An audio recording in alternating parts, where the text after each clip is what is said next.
આજે મુખ્યમંત્રી ભૂપેન્દ્ર પટેલે સુરતની મુલાકાત દરમિયાન માર્કેટયાર્ડનું લોકાર્પણ અને વિકાસ કાર્યોનો શુભારંભ કર્યો। પ્રથમ માળે નિર્મિત માર્કેટયાર્ડની ટ્રાફિક વ્યવસ્થામાં સુધારો, સ્વચ્છતા, પાર્કિંગ અને સુવ્યવસ્થિત વેચાણમાં સહાય મળશે। કૃષિ અને વેપાર ક્ષેત્રને મજબૂત બનાવતી આ પહેલને મહત્વપૂર્ણ ગણાવી છે। મુખ્યમંત્રીએ જણાવ્યું હતું કે આ આધુનિક સુવિધાઓથી સજ્જ માર્કેટયાર્ડ વેપારીઓ માટે નવી તકોનું સર્જન કરશે અને વ્યવસાયને અનુકૂળ માળખું પૂરું પાડશે। પ્રથમ માળે બનેલી આ માર્કેટથી ટ્રાફિક વ્યવસ્થામાં સુધારો, સુગમ પાર્કિંગ, સ્વચ્છતા અને સુવ્યવસ્થિત વેચાણ વ્યવસ્થા સુનિશ્ચિત થશે। તેમણે આ પ્રોજેક્ટને રાજ્યના કૃષિ અને વેપાર ક્ષેત્રને મજબૂત બનાવવાની દિશામાં એક માઇલસ્ટોન ગણાવ્યો હતો। આ કાર્યક્રમમાં કેબિનેટ મંત્રી જીતુ વાઘાણી અને નાણામંત્રી કનુ દેસાઈ પણ હાજર રહ્યા હતા। આપણે પણ ખેતીને વેલ્યુ એડિશન દ્વારા વધુ નફાકારક બનાવવા માટે agro and fruit processing chain વિકસાવી રહ્યા છીએ। ક્લસ્ટર આધારિત ઉદ્યોગ સ્થાપવાના અભિગમ સાથે કેરી, શાકભાજી, લસણ વગેરે માટે સ્પેશિયલ એગ્રી એક્સપોર્ટ ઝોન પણ વિકસાવ્યો છે। દૂધ ઉત્પાદન સહિતના એગ્રી એલાઇડ સેક્ટરમાં પણ ગુજરાત મહત્વની ભૂમિકા ભજવી રહ્યું છે।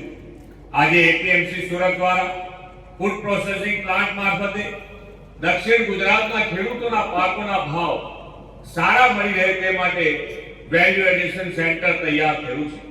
આ સેન્ટરથી હમણાં ચેરમેન શ્રી જેમ જણાવતા તેમ દક્ષિણ ગુજરાતના ખેડૂતોની કેરી, ચીકુ જેવા ફળો ખરીદીને તેનો પલ્પ બનાવીને Russia, Korea, Japan, Canada, America જેવા દેશોમાં નિકાસ કરવાથી ખેડૂતોને વધુ મૂલ્ય મળી રહ્યું છે। આ ઉપરાંત mango juice, jam, lychee juice, tomato ketchup, tomato puree, અથાણા સહિતના અન્ય ઉત્પાદનો પણ સુરત, તાપી જિલ્લા તેમજ સુમુલ પાર્લર કૃષિ બોર્ડ ખાતે વેચાય છે। તેને વધુ પણ વેગ મળી રહ્યો છે।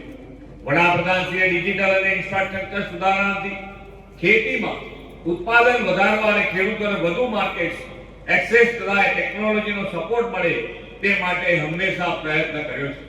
તેમના નેતૃત્વમાં સરકારે કૃષિ ક્ષેત્રમાં પાક ઉત્પાદકતા, સસ્ટેનેબિલિટી અને ખેડૂતોની આજીવિકા સુધારવા સહિતના વિવિધ પડકારોનો સામનો કરવા માટે આર્ટિફિશિયલ ઇન્ટેલિજન્સ સિસ્ટમનો ઉપયોગ શરૂ કર્યો છે।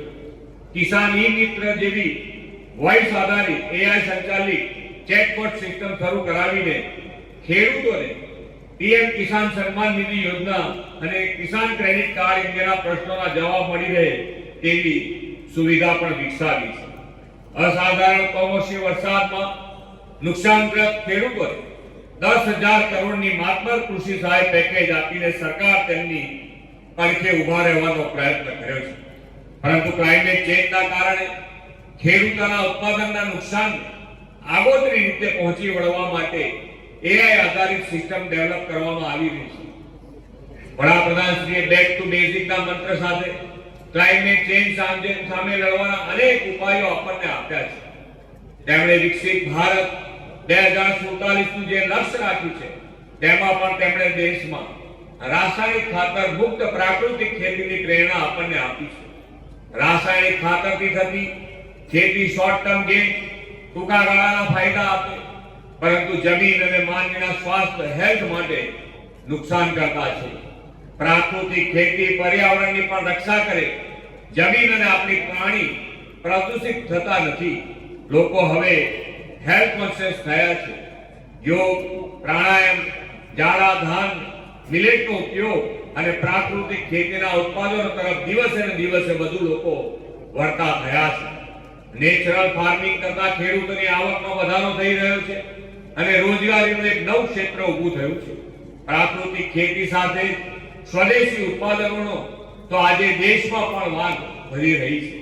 આપણે સૌ પણ સ્વદેશી આત્મનિર્ભર ગુજરાત માટેના સંવાહક વિકસિત ગુજરાતથી વિકસિત ભારતમાં યોગદાન આપતા રહેશો એવા વિશ્વાસ સાથે વિરમું છું।